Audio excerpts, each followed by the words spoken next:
বাচ্চারা অনেক সময় প্রাইম নাম্বার নিয়ে অনেক কনফিউশন থাকে, তাই আজকে আমি নিয়ে এসেছি 1 to 100 পর্যন্ত প্রাইম নাম্বারগুলো কিভাবে মনে রাখা যায় তার একটা কৌশল। তো ফার্স্টে আমাদের একটা নাম্বার, যেমন আমরা মোবাইল নাম্বার মনে রাখি তেমনই আমরা একটা নাম্বার মনে রাখবো, সেটাও 10 ডিজিটের মোবাইল নাম্বার মনে রাখতে হবে।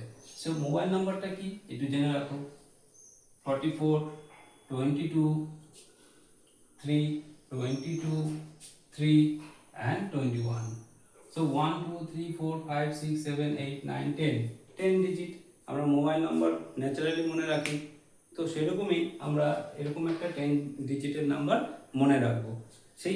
এই 10 ডিজিটের নাম্বার থেকে আমরা 1 to 100 পর্যন্ত প্রাইম নাম্বারগুলো ইজিলি মনে রাখতে পারবো। তাই আমরা এখানে দেখবো 1 থেকে 10 মধ্যে কতগুলো প্রাইম নাম্বার আছে, 4। 10 থেকে 20 মধ্যে কতগুলো, 4। 22 32 32 40 মধ্যে প্রাইম নাম্বার 2। 42 50 মধ্যে প্রাইম নাম্বার 3। 52 60 মধ্যে প্রাইম নাম্বার 2। 62 70 মধ্যে প্রাইম নাম্বার 2। 72 80 মধ্যে প্রাইম নাম্বার 3। 82 90 মধ্যে প্রাইম নাম্বার 2 and 90 to 100 এর মধ্যে prime number 1।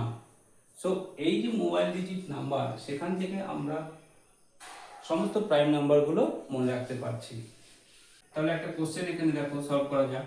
How many prime numbers are there between 20 to 50? First 20 কোথায় আছে, 20 to 30 এর মধ্যে আছে 2 and 30 to 40 এর মধ্যে আছে 2। আমাদের যেতে হবে কত, 50 পর্যন্ত। তাহলে 40 to 50 পর্যন্ত আছে 3।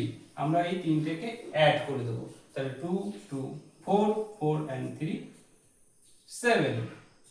তো 20 থেকে 50 এর মধ্যে কতগুলো প্রাইম নাম্বার পেলাম এখানে, 70 প্রাইম নাম্বার। ঠিক সেম ভাবে আরেকটা কোশ্চেন সলভ করা যাক। How many prime numbers are there between 60 to 80? এবার বলো 60 এর মধ্যে প্রাইম নাম্বারস কত, 60 to 72 and 70 to 80 এর মধ্যে 3। এই দুটোকে প্লাস করে দাও, অ্যানসার পাবো 5। ঠিক আছে, এরকম ভাবে যে কোনো নাম্বার 1 থেকে 100 এর মধ্যে প্রাইম নাম্বারগুলো আমরা ইজিলি চুজ করতে পারবো এবং সেটা বের করতে পারবো।